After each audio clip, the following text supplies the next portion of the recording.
Hello, hello, friends. It is Wednesday, April 12th, 2023, and we are here for the daily transmission. Please say hello when you arrive. We are on Instagram, we are on Twitch, because Facebook was not it. And we are also on YouTube and Spotify. So thank you so much for joining today. Transparently, I am I think fighting like a cold, but I'm very healthy. So it is not taken me down the way that I don't know, it would if I didn't have a daily yoga practice or I was sweating out my toxins constantly. But I do have something really important to say because it's been coming up yesterday. Obviously, we were talking about the Jupiter Cazimi, and then I've just had a couple of interactions this morning that I feel like there is this very specific message that needs to come out. So we're going to do this and then I'm probably going to go. So let's talk about Jupiter Cazimi and the concept of luck, okay, and good fortune. So my client Nicole, she sent me a message last night to share with me some like not so good luck, right? Not so lucky news. And immediately, right, she said that anyway, there was like not so great news. And so I was like, oh, does this person have Jupiter retrograde in their chart? Like my immediate, like, let's find an astrological answer. Because same, I have Jupiter retrograde in my chart and I almost got into 2 car accidents yesterday and I did not even go very far. And it's, one of those just funny things that it's like people who have Mercury retrograde in their chart, Mercury retrogrades tend to be not so bumpy for them because that is their normal state. Oh, well, of course, that makes sense, Nicole, that you would also have Jupiter retrograde in your chart because you were only born like 8 days apart. Unless Jupiter had gone direct in that time frame. So I said something to her last night in our DM conversation and transparently, I wrote it down because I was like, damn, that's actually like really good. And we were talking about the concept of luck and good fortune. And what I said is that luck is just an opportunity to expand that's been recognized and seized. Okay. Sometimes things have to fall away or things have to be, quote, taken away from us, very Saturn kind of energy that we're applying here. But sometimes things have to be removed in order for something new to take its place. Like maybe the opportunity has been there this whole time, but it wouldn't be recognized and seized without having something maybe not so lucky happen, right? So what I want to bring to your attention is that everything in your field, we hear this in the, when we talk about manifestation or whatever, and the thing is everything in your field is neutral. Everything that, when I say your field, I mean like your energetic field, like the field around you. Okay. Your reality field. Okay. So anything that's in your field, it's all neutral. The only thing like when it takes on meaning is when we apply meaning to it. It's like, I don't know, nothing is inherently good or bad. Everything just is. So there are opportunities around you constantly. It's just, is it an opportunity that's meant for you? Now, I've talked a lot about the volume of information that's around us at any given time. It's a lot of information, and it's only getting more and more and more. There's only more information that's around us at any given time.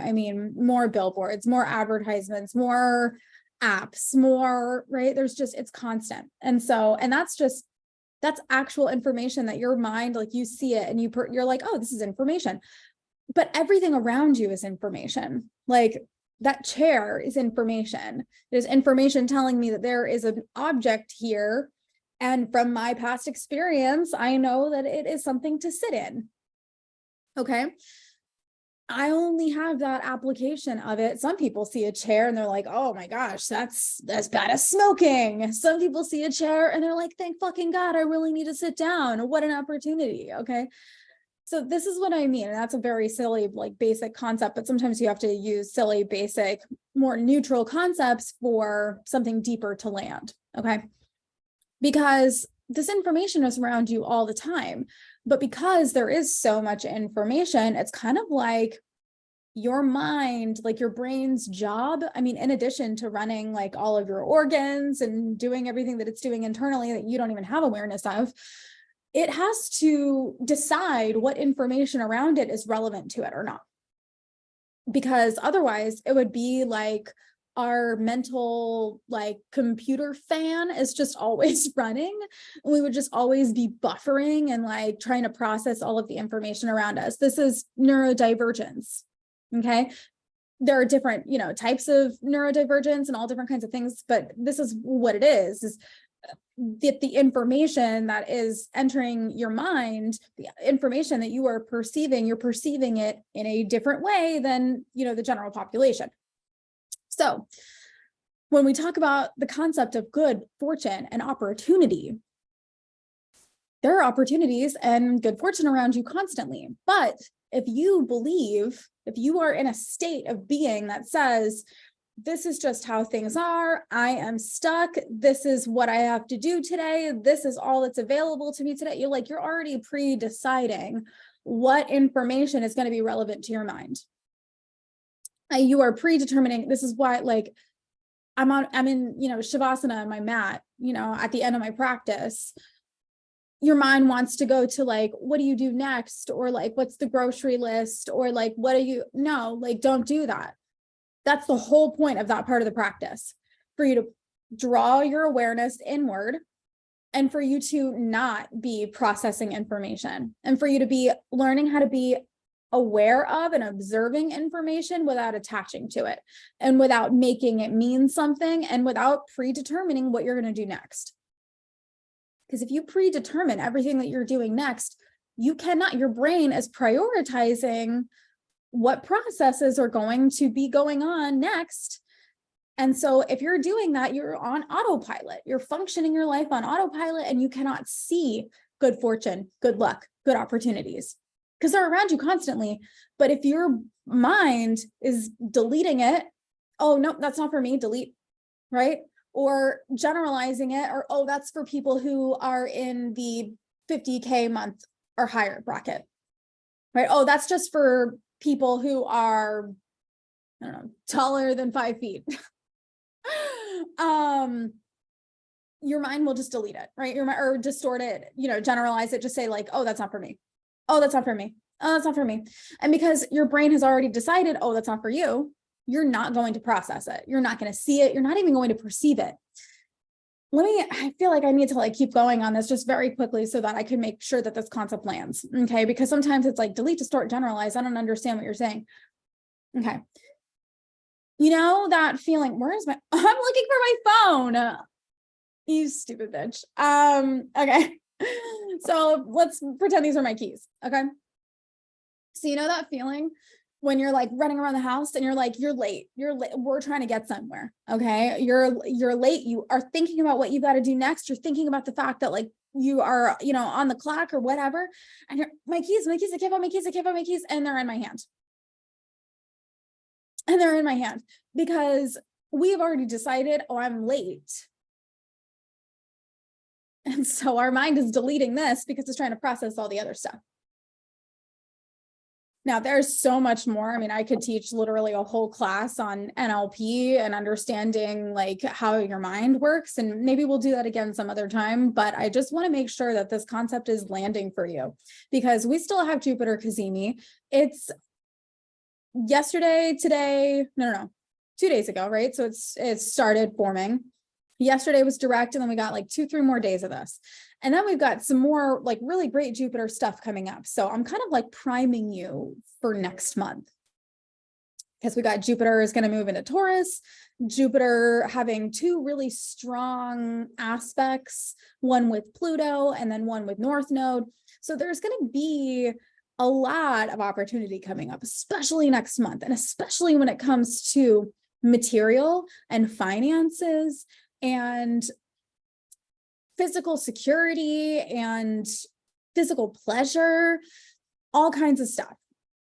But in order for you to be able to seize those opportunities when they come up next month, I'm going to need you to train your mind to recognize that you don't know everything all the time. and that we need more space and more freedom and more openness for being surprised and delighted, and for opportunities to be able to be witnessed by us. Because if we can't even witness them, if we cannot even recognize them, then we sure the fuck can't seize them, right? So some other words that you may want to be contemplating as we contemplate the concept of or the concept of, what did I even just say? Opportunity, opportunity, luck, good fortune, right? Expansion, possibility, abundance, generosity. The best way for you to tap into the spirit of abundance and the spirit of good fortune, good luck, is to be extremely generous. That doesn't mean that you have to give away all your money to anybody necessarily. I mean, unless that's the thing that you have in abundance. But if you have an energetic abundance, if you have an emotional, spiritual, intellectual, if there, whatever, wherever you have an abundance, and even if it's just literally like looking people in the eye and smiling at them, like, you have no idea what just your kindness can do for other people and how that impacts the rest of their day. And the more that you are willing to give pieces of your energy and to be generous and to show other people that good things are always there for you, the more that you will be able to see that for yourself. I deal with this all the time, y'all. I work with a lot of like business strategists or like branding, marketing people. And they always, telling me, they're like, I can do this for other people. I just don't know why I can't do it for myself. And it's like, we're always our own worst critic. We're always the person who we're so close to what we do and how we operate that we're usually very judgmental about it. And so if you're having a hard time believing that good things are available to you, that good fortune is always something that is open for you, that opportunities are always here for you to expand and to grow and to have a greater experience, then you be that for somebody else. You be that in the world today. And that is it today, my friends. Allow yourself to be open to being surprised and delighted, because there are always good things here for you. There's so many beautiful things in the world. And the only reason you're not seeing it is because you're already so committed to what you think you're responsible for today. And then that's all that's going to happen today. And if that's all that you think is going to happen, you're going to be on autopilot and you're not even going to be paying attention, not even seeing anything around you. You're going to miss all of those opportunities that are just waiting for you to take advantage of them and to seize them. So, loving you so much. I'm going to go rest up and maybe do a little bit of writing today. I also have a meeting this afternoon to discuss potentially a Mama Capricorn retreat situation. I'm very excited about that. Yeah, so stay tuned. I will see you tomorrow at 9 a.m. And if you want to hear from me sooner, go subscribe to the Substack. Link is in my bio. I will see you later, friends. Bye.